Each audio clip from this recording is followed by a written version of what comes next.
Okay, students, as we have seen in the previous video, second part of the video, that king asked questions to hermit, पर उसको वो answer नहीं मिला, and then they found a wounded man, उसको उन्होंने dress करा, he make that wounded man comfortable in the hermit's hut, and when he woke up, he asked forgiveness from the king. Now here the story has a twist. Okay, let's see what that twist is. Okay, that why a wounded man is asking for forgiveness. We'll start from the paragraph here. So ये वाला जो paragraph है ये wounded man king से बात कर रहा है. It is a conversation between wounded man and king. So wounded man is saying, you don't know me, but I know you. I am that enemy of yours who swore revenge on you.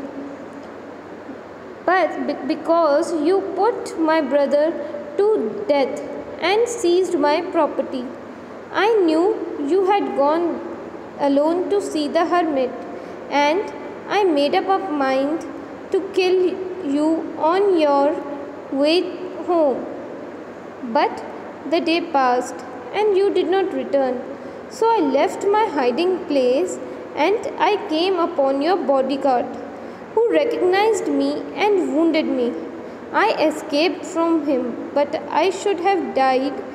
Okay, till here. Okay, I'll explain you till here, from here to here.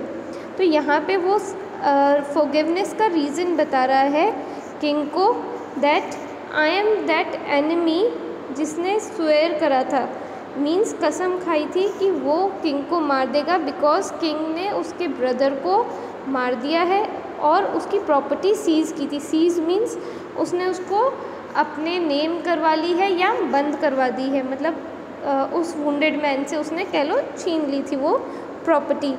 सो उसने plan करा था कि जब king अपने घर वापस शाम को जा रहा होगा तब वो किंग को मारेगा. But as it was sunset and king was digging the ground, so he didn't find the king. So the wounded man decided to escape from that hiding place. जब वो जहाँ छुपा हुआ था वहाँ से वो निकला, बट जैसे ही वो निकला तो किंग के बॉडीगार्ड ने उसको रिकग्नाइज़ करा. रिकग्नाइज मीन्स पहचान लिया, और उस बॉडीगार्ड ने जो उसके वूंड हुआ था वो किंग के बॉडीगार्ड ने उसको माइट बी हिट करा. So he got wounded. So this whole and he now when the wounded man was tired and got hit by the bodyguard, तो वहाँ से उसने एस्केप करा. एस्केप मीन वहाँ से वो भाग गया और वो फिर भागता भागता हर्मिट और किंग को मिला. And we continued from here. I wish to kill you, and you have saved my life. Now if I live, I will serve you as your most faithful servant, and will order my sons to do the same. Forgive me. Okay, so we got the whole reason why he was asking forgiveness. कि पहले उसने कसम खाई थी king को मारने की, but king ने उल्टा उसको उसकी लाइफ को बचाया एंड उसको dressing the, and he made that wounded man comfortable. तो सडनली उसको ये हेल्पिंग नेचर देख के वुंडेड पर्सन को गिल्ट फील हुआ, and he is asking for forgiveness. और वो प्रॉमिस करता है कि आगे मेरी लाइफ में आपको जब भी मेरी ज़रूरत होगी, I will be your faithful servant, and even I will ask my son to serve you. So in order to thank, जो अपन जैसे थैंक यू कहते हैं किसी को, तो वो किंग को थैंक यू के तौर पे प्रॉमिस दे रहा था that he will be always faithful and he won't kill him in future. Next paragraph. The king was very happy to have made peace with his enemy so easily and to have won him over as a friend. So king was very happy कि पहले जब enemies को friend बनाना होता था तो it was a long procedure, but यहाँ पे very easily जो उसका एनिमी था उसका फ्रेंड बन गया। Okay, he not only forgive him but said he would send his servant and his own doctor to look after him and he promise to give back the man his property. So उसकी forgiveness सुन के king was happy and उसने क्या कहा कि अब से मैं तुम्हारी प्रॉपर्टी तुम्हें दे रहा हूँ और जो मेरा बेस्ट डॉक्टर है वो तुम्हारी केयर करेगा until you will feel better. Next paragraph. Leaving the wounded man, the king went out of the hut and looked around for the hermit. Before going away, he wished once more to get answers to his question. The hermit was on his knees sowing seeds in the bed that had been dug day before. The king went up to the hermit and said, "For the last time, I beg you to answer my questions, wise man." So, when the whole conversation was finished between wounded man and king, then king thought to leave the hut and went to home. But when he was going, उसको एक पता है wish वापस से हुई कि मेरे को वो आंसर्स, काश हर्मिट मेरे क्वेश्चंस का वो आंसर दे सके। So he went again to hermit, और वो हर्मिट को कहाँ देखता है? ऑन द ग्राउंड, जहाँ पे वो डिग कर रहा था, ग्राउंड जहाँ पे वो खोद रहे थे, तो वहाँ पे हर्मिट अपनी नीज पे बैठ के seeds so as in sowing means वहाँ पे उगा रहा था सीड्स को। So he went him and वो कहता है I beg you, means he was so much very pleasingly पूछ रहा था कि can you give answers to my questions. Now let's see what hermit replied to the king from here. "You already have been answered," said the hermit, still bending down to the ground and looking up at the king as he stood before him. So hermit उसको क्या reply करता है? "You have got your answers." Like king एकदम shocked कि how, कब मिले मुझे answers, please explain.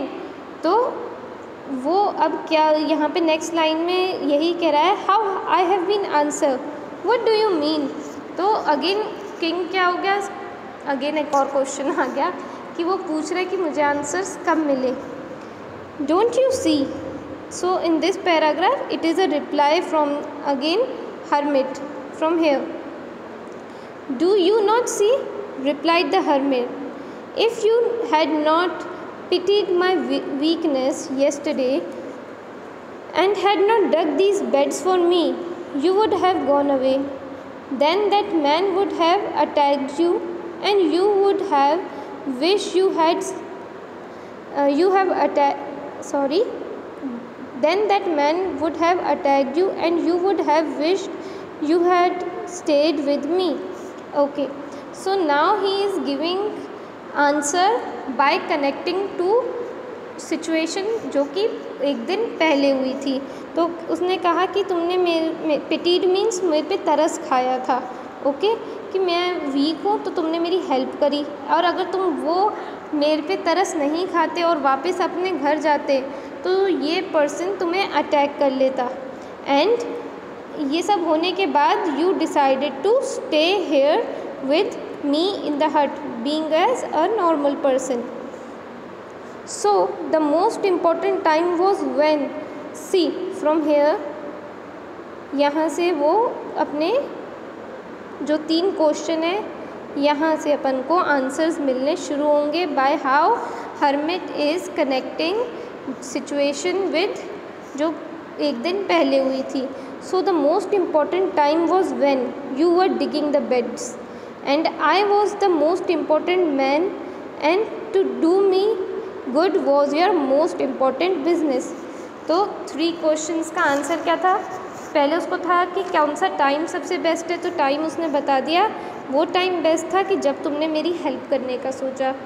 Second कि सबसे मोस्ट इम्पॉर्टेंट पर्सन कौन सा है जिसकी मैं सुनूं या जिसके साथ मैं रहूं, तो वो इम्पॉर्टेंट पर्सन मैं था उस मोमेंट पे।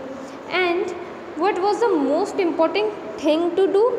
The most important thing was to do good was the most important business. कि तुमने ये सारी चीज़ें जो अच्छाई करी है, digging bed, helping the wounded man, तो ये सबसे अच्छा वर्क था. Let's continue. Afterwards when the man ran to us, the most important time was when you were caring for him, because if you not had dressed his wound, he would have died without having made peace with you. He was the most important man, and what you did for him was the most important business. So एक और second situation जो पहले हुई थी कि जो important time था कि तुमने उस वुंडेड पर्सन की भी हेल्प करने का सोचा. इम्पोर्टेंट पर्सन कौन था? That wounded man. और जो सबसे इम्पोर्टेंट काम क्या था कि उसकी देखभाल करना एंड उसको ड्रेसिंग करना was your most important work at that time. See king को बहुत सारे वर्क थे, बट किंग चोज़ कि उसको घर जाना चाहिए या उसकी वुंडेड पर्सन की हेल्प करनी चाहिए या केयर करनी चाहिए. So he decided between his kingdom and उस वुंडेड मैन के, तो वो उसका इम्पोर्टेंट वर्क था. Next paragraph. Remember then there is only one time that is important, and that time is now. It is the most important time because it is the only time we have any power to act. So तो जो time का उसने एक complete answer क्या दिया कि important time अपन कहें कि क्या टाइम इम्पोर्टेंट है, तो नाउ, प्रेजेंट, जहाँ पे आप जी रहे हो, तो वो इम्पोर्टेंट टाइम है बिकॉज वहीं पे ही आपकी सिचुएशन है और वहीं पे ही आपको एक्ट करना है. So it is the most important time for the person. And person कौन है important? The most necessary person is the person you are with at the particular moment, for no one knows what will happen in the future and whether we will meet anyone else. So जिस moment में अगर आप किसी के साथ हो तो वो पर्सन इम्पॉर्टेंट है. ये नहीं कि आपको फ्यूचर में आपको कहना है कि हाँ मेरे को ये वाला काम करना, उसकी सो एंड सो पर्सन की हेल्प करनी है कल. नो, वो इम्पॉर्टेंट काम नहीं है, इम्पॉर्टेंट पर्सन नहीं है. इम्पॉर्टेंट पर्सन वो है जो उस मोमेंट पे आपके सामने हो. And third, the last paragraph. The most necessary person is the person. Okay, we have done this, sorry. From here, last third line. The most important business is to do that person good because we were sent in to this world for the purpose alone. So आपके लिए क्या काम important है कि उस person से related, उस situation से रिलेटेड अगर कोई काम है जो आपको पूरा करना है, so that is the most important work for the person. So in the end what we see, the hermit explained while digging the beds that, or you can say the moral of this story is to live in the present moment rather than worrying about future.